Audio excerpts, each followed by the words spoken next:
भगवती गंगा, तुमसे एक प्रार्थना करता हूँ, तुम 7 धाराओं में आकर मुझसे मिलो। विद्वान पुरुष कर्म करते हुए जो जो भावना करता है उसके अनुरूप ही फल की सिद्धि होती है। लक्ष्मी सहित भगवान विष्णु भी वहाँ नित्य निवास करते हैं कि न मालूम सूर्य वहाँ किस रूप में आ जाएं। गौतमी गंगा वेद और पुराणों में भी प्रसिद्ध हैं। अतः आप बताइए, तीर्थ, दान, यज्ञ, तप, देव पूजन, मंत्र जप और सेवा में सबसे श्रेष्ठ क्या है? ओम नमो भगवते वासुदेवाय, ओम नमः शिवाय, हर हर गंगे। समुद्र, ऋषि सत्र आदि तीर्थों की महिमा तथा गौतमी महात्मा का उपसंहार। ब्रह्मा जी कहते हैं, नारद, समुद्र तीर्थ सब तीर्थों का फल देने वाला है। उसके स्वरूप का वर्णन करता हूँ, मन लगाकर सुनो। गौतम के विदा करने पर पाप नाशिनी गंगा जब तीनों लोकों का उपकार करने के लिए ब्रह्मागिरी से पूर्व समुद्र की ओर चली, तब मार्ग में मैंने उनके जल को लेकर कमंडलों में धारण किया। परमात्मा शिव ने उन्हें मस्तक पर चढ़ाया। वे भगवान विष्णु के चरणों से प्रकट हुई हैं। ब्रह्मर्षि गौतम ने मृत्यु लोक में उनका अवतरण कराया है।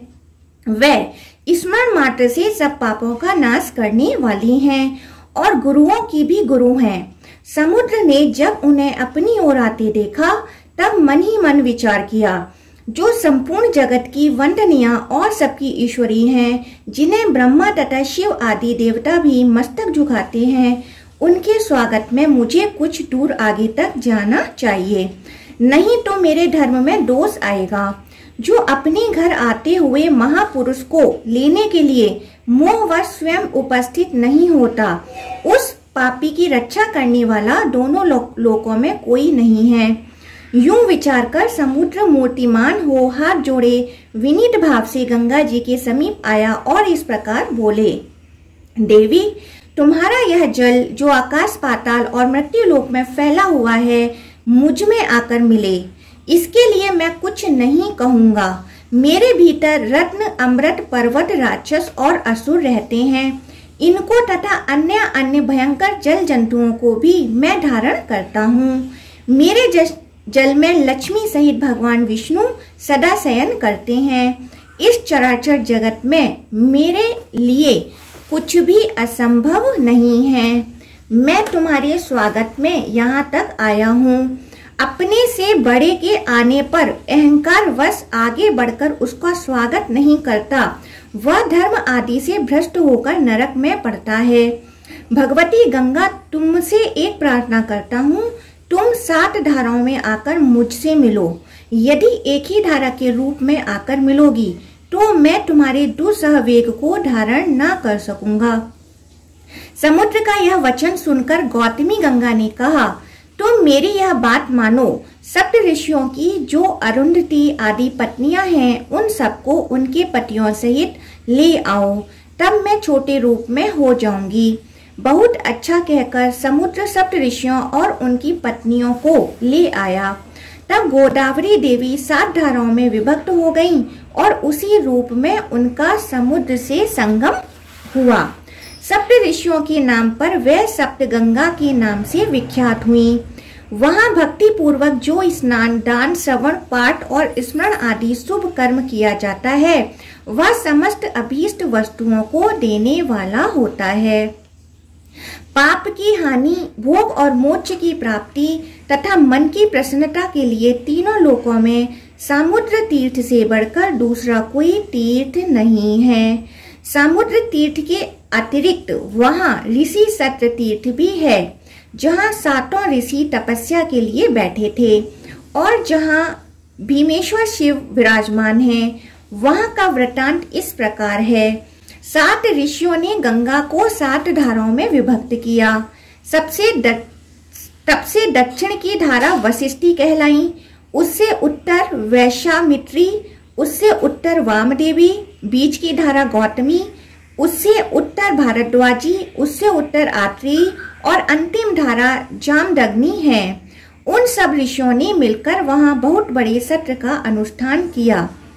इसी बीच में देवताओं का प्रबल शत्रु विश्वरूप वहां आया और ब्रह्मचर्य तथा तपस्या के द्वारा उन ऋषियों को प्रसन्न करके विनय पूर्वक पूछा, मुनिवरों, यज्ञ अथवा तपस्या जिस उपाय से भी मुझे बलवान पुत्र प्राप्त हो, जिसे देवता भी परास्त न कर सकें, वह उपाय बतलाइए। तब परम बुद्धिमान विश्वामित्र ने कहा, तात, कर्म से नाना प्रकार के फल प्राप्त होते हैं। 3 कारणों में कर्म ही पहला कारण है, दूसरा कारण कर्ता है तथा तीसरे कारण के अंतर्गत उपादान और बीज आदि अन्य उपकरण हैं। उपादान और बीज को विद्वानों ने कर्म नहीं माना है। जहाँ बहुत से कारण उपस्थित हों, वहाँ कर्म ही प्रधान कारण सिद्ध होता है, क्योंकि कर्म करने से फल की सिद्धि देखी जाती है और न करने से नहीं।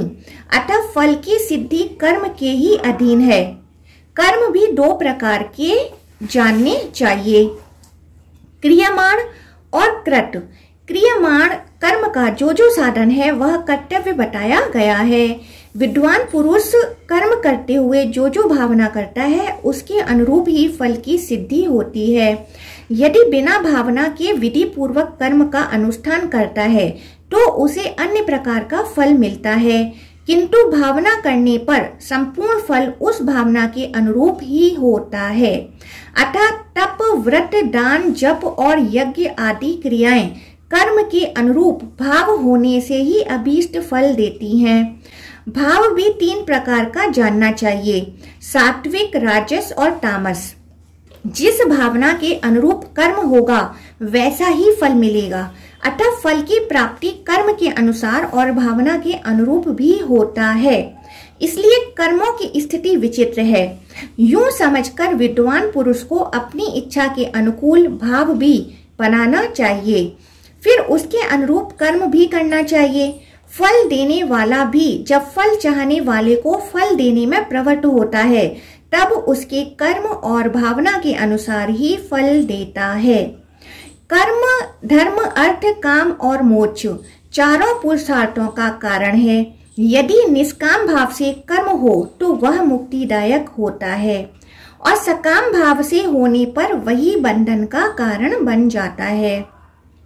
अपने भाव के अनुसार ही कर्म बनता है तथा वही इस लोक और परलोक में भांति भांति के फल देता है। भाव के अनुकूल कर्म होता है और तदानुसार भोग मिलता है। अतः भाव सबसे बढ़कर है। तुम भी भाव के अनुसार कर्म करो, फिर जो चाहोगे प्राप्त कर लोगे। बुद्धिमान विश्वामित्र मुनि का कथन सुनकर विश्वरूप ने तामस भाव का आश्रय ले दीर्घ काल तक तपस्या की। प्रधान ऋषियों के मना करने पर भी उसने अपने क्रोध के अनुरूप देवताओं के लिए भयंकर कार्य किया। भयंकर कुंड खोदकर उसमें भयानक अग्निदेव को प्रज्वलित किया और उसी में बैठकर मन ही मन अत्यंत भयंकर रौद्र पुरुष का आत्म रूप से चिंतन किया। उसे इस प्रकार तपस्या करते देख आकाशवाणी हुई, भीम स्वरूप जगदीश्वर शिव की महिमा को कौन जानता है। वह संपूर्ण जगत की सृष्टि करते हैं तो भी उसकी आसक्ति से लिप्त नहीं होते। यूं कहकर आकाशवाणी मौन हो गई। मुनीश्वर गण भगवान भीमेश्वर को नमस्कार करके अपने आश्रम को चले गए। विश्व रूप महाभीम अत्यंत भयंकर था। उसके कर्म भी भयंकर थे, उसकी आकृति भी बड़ी भयानक थी, उसके हृदय का भाव भी भयंकर ही था। उसने भीम स्वरूप भगवान रुद्र का ध्यान करके अग्नि में अपनी आहुति दे दी। तब से उसके द्वारा आराधित भगवान शंकर भीमेश्वर कहलाते हैं। वहाँ किया हुआ स्नान और दान निसंदेह मोक्ष देने वाला होता है। जो सदा भक्ति पूर्वक इस प्रसंग का पाठ और श्रवण करता है तथा देवताओं के स्वामी भीम स्वरूप भगवान शिव को प्रणाम करता है, उसे भगवान शिव अपने सर्व पापहारी चरणों की शरण में लेकर मुक्ति प्रदान करते हैं। यूं तो भगवती गोदावरी सर्वत्र और सदा ही संपूर्ण पाप राशि का विनाश करने वाली तथा परम पुरुषार्थ मोक्ष देने वाली हैं। तथापि जहाँ वे समुद्र में मिली हैं, वहाँ उनका महात्म्य विशेष रूप से बढ़ा हुआ है। जो पुण्यात्मा प्राणी गोदावरी सागर संगम में स्नान कर लेता है वह अपने पूर्वजों का दुस्सह नरक से उद्धार करके स्वयं भी भगवान शिव के धाम में जाता है। जो वेदांत द्वारा जानने योग्य तथा सबका उपास्य है, साक्षात वह ब्रह्मा ही भीमेश्वर के रूप में प्रकट हैं। भीमेश्वर का दर्शन कर लेने पर जीव फिर भयंकर दुख देने वाले संसार में नहीं प्रवेश करते। देवताओं की भी वंदनीय गंगा जब समुद्र में मिली तब संपूर्ण देवता और मुनि उनके पीछे पीछे स्तुति करते हुए गए। वशिष्ठ, जाबाली, याज्ञवल्क्य, क्रतु, अंगिरा, दक्ष, मरीचि, अन्य वैष्णवगण, साततप, सौनक, देवराट, भृगु, अग्निवेश, अत्रि, मरीचि, मनु, गौतम, कौशिक, तुम्बरु, पर्वत, अगस्त्य, मार्कंडेय, पिप्पल, गालव, योगीजन, वामदेव, आंगिरस तथा भार्गव ये समस्त पुराण वेता महर्षि प्रसन्न चित्त से वैदिक मंत्रों द्वारा देवी गोदावरी की स्तुति करते थे। गोदावरी को समुद्र में मिली हुई देख भगवान शिव और विष्णु ने भी मुनियों को प्रत्यक्ष दर्शन दिया। देवताओं और पितरों ने भी सबकी पीड़ा दूर करने वाले उन दोनों देवताओं का दर्शन और स्तवन किया। आदित्य, वसु, रुद्र, मरुद्गण, लोकपाल ये सब हाथ जोड़कर भगवान शिव और विष्णु की स्तुति करते थे। समुद्र और गंगा के सातों प्रसिद्ध संगमों पर सदा भगवान शिव और विष्णु स्थित रहते हैं।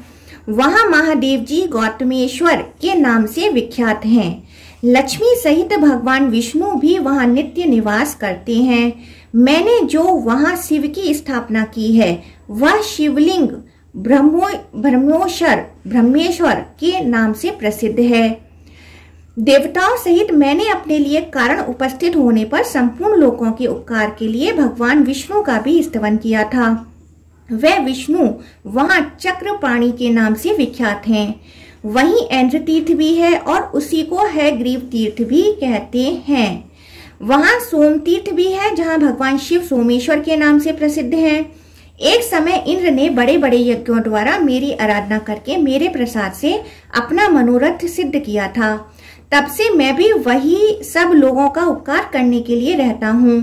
विष्णु और शिव तो वहां है ही। अग्नि ने जहां यज्ञ किया वह स्थान आग्नेय तीर्थ के नाम से प्रसिद्ध है। तदंतर आदित्य तीर्थ है जहां वेद में आदित्य प्रतिदिन मध्याह्न काल में दूसरा रूप धारण करके मेरा, शिव का तथा विष्णु का दर्शन एवं उपासना करने के लिए आते हैं। वहां मध्याह्न काल में सब लोग वंदनीय हैं क्योंकि न मालूम सूर्य वहां किस रूप में आ जाएं। उसके सिवा पर्वत श्रेष्ठ इंद्र गोप पर एक दूसरा तीर्थ भी है।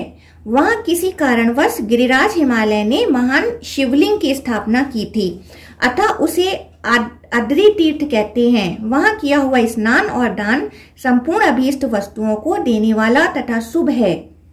इस प्रकार गौतमी गंगा ब्रह्मगिरी से निकलकर जहां समुद्र में मिली हैं, वहां तक के कुछ तीर्थों का मैंने संक्षेप से वर्णन किया है। गौतमी गंगा वेद और पुराणों में भी प्रसिद्ध हैं। ऋषियों द्वारा भी उनकी बड़ी ख्याति है। संपूर्ण विश्व ने उनके चरणों में मस्तक झुकाया है। उनका प्रभाव अत्यंत महान है। नारद, किसमें इतनी शक्ति है जो गोदावरी की महिमा का पूरा वर्णन कर सके। जो भक्ति पूर्वक उनके गुणगान में प्रवृत्त हो यथा कंठचित उनकी महिमा का दिग्दर्शन कराता है, उसके ऐसा करने में निसंदेह कोई अपराध नहीं है। इसलिए मैंने भी लोक कल्याण के उद्देश्य से अत्यंत प्रयास करके गंगा के महात्मा को संक्षेप से सूचित किया है। कौन गोदावरी के प्रत्येक तीर्थ का प्रभाव बता सकता है? कहीं किसी स्थान पर किसी विशेष समय में कोई उत्तम तीर्थ प्रकट होते हैं, परंतु गौतमी में सर्वत्र और सदा ही तीर्थों का वास है। वह मनुष्यों के लिए सब जगह और सब समय पवित्र हैं। उनके गुणों का वर्णन कौन कर सकता है? उनके लिए तो केवल नमस्कार करना ही उचित जान पड़ता है। नारद जी ने कहा, सुरेश्वर, आप गंगा को तीनों देवताओं से संबंध रखने वाली बताते हैं। ब्रह्मर्षि गौतम द्वारा लाई हुई लोक पावनी गंगा परम पवित्र और कल्याणमयी है। उनके आदि, मध्य और अंत में दोनों तटों पर भगवान विष्णु, शिव तथा आप व्याप्त हैं। उनकी महिमा सुनने से मुझे तृप्ति नहीं होती। आप पुनः संक्षेप से उनका महत्व बतलाइए। ब्रह्मा जी बोले, बेटा, गंगा पहले मेरे कमंडलों में थी, फिर भगवान के चरणों से प्रकट हुई। उसके बाद महादेव जी के जटाजूट में निवास करने लगी। महर्षि गौतम ने अपने ब्रह्मा तेज के प्रभाव से यत्न पूर्वक भगवान शिव की आराधना की, जिससे ये ब्रह्मागिरी पर आईं और वहां से चलकर पूर्व समुद्र में जा मिली। भगवती गोदावरी सर्व तीर्थमयी हैं। वे मनुष्यों को मनोवांछित फल देती हैं। उनका प्रभाव सबसे बढ़कर है। मैं तीनों लोकों में कोई भी तीर्थ गोदावरी से बढ़कर नहीं मानता। उनके प्रभाव से मन की सारी अभिलाषा पूर्ण होती हैं। आज भी उनकी महिमा का यथावत वर्णन कोई नहीं कर सकता। सब लोग भक्ति से सदा उनकी वंदना करते हैं। वे वस्तुतः साक्षात ब्रह्मा हैं।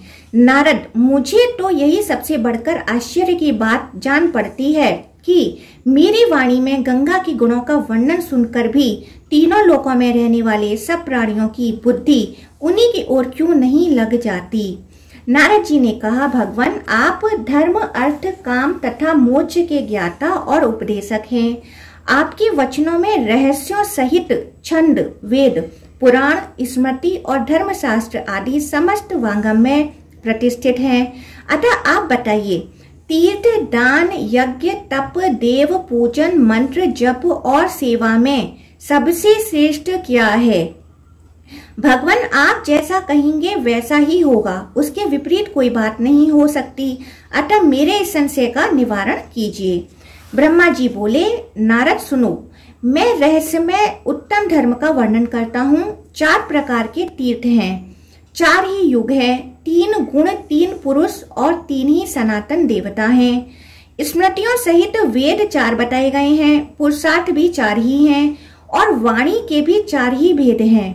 ये सब समान है। धर्म सर्वत्र एक ही है, क्योंकि वह सनातन है। साध्य और साधन के भेद से उसके अनेक रूप माने गए हैं। धर्म के 2 आश्रय हैं, देश और काल। काल के आश्रित जो धर्म है वह सदा घटता बढ़ता रहता है। युगों के अनुसार उसमें एक एक चरण की न्यूनता होती जाती है। कालाश्रित धर्म भी देश में सदा प्रतिष्ठित रहता है। युगों का क्षय होने पर भी देश आश्रित धर्म की हानि नहीं होती। जो धर्म दोनों आश्रयों से हीन है उसका अभाव हो जाता है। अतः देश के आश्रित रहने वाला धर्म अपने चारों चरणों के साथ प्रतिष्ठित होता है। देश आश्रित धर्म भिन्न भिन्न देशों में तीर्थ रूप से स्थित रहता है। सतयुग में धर्म देश और काल दोनों के आश्रित होता है। त्रेता में उसके 1 चरण की, द्वापर में 2 चरणों की और कलयुग में उसके 3 चरणों की हानि होती है। द्वापर और कली में क्रमशः आधे और चौथाई रूप में शेष रहकर धर्म चालू रहता है। कली में उसकी संकटमय स्थिति होती है। जो इस प्रकार धर्म को जानता है उसके धर्म की हानि नहीं होती। जो घर से तीर्थ यात्रा के लिए निकलना चाहता है उसके सामने अनेक प्रकार के विघ्न आते हैं, परंतु जो उन विघ्नों के मस्तक पर पैर रखकर गंगा जी के पास नहीं पहुंचता उसने अपने जीवन में क्या फल पाया? गौतमी के प्रभाव का कौन वर्णन कर सकता है? साक्षात सदाशिव भी उसके वर्णन में असमर्थ हैं। मैंने संक्षेप से इतिहास सहित गंगा के महात्म का प्रतिपादन किया है।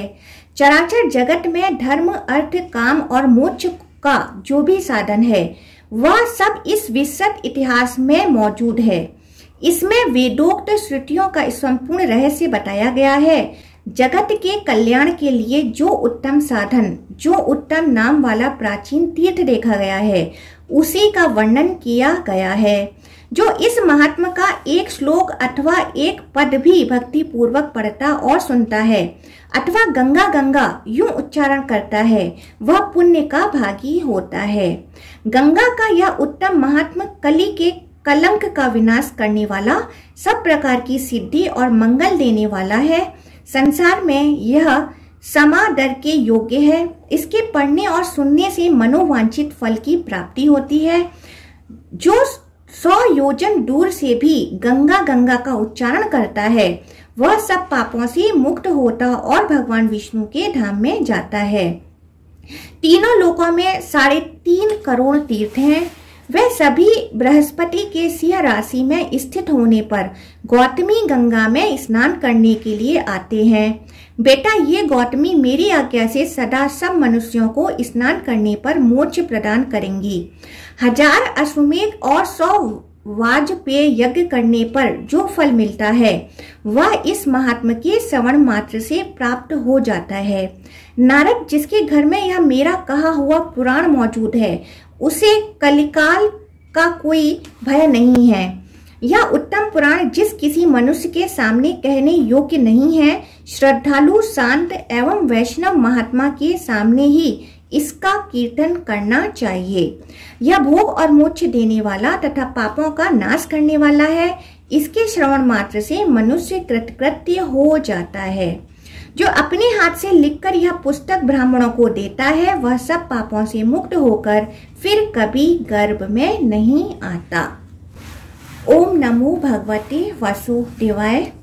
ओम नमः शिवाय। हर हर गंगे।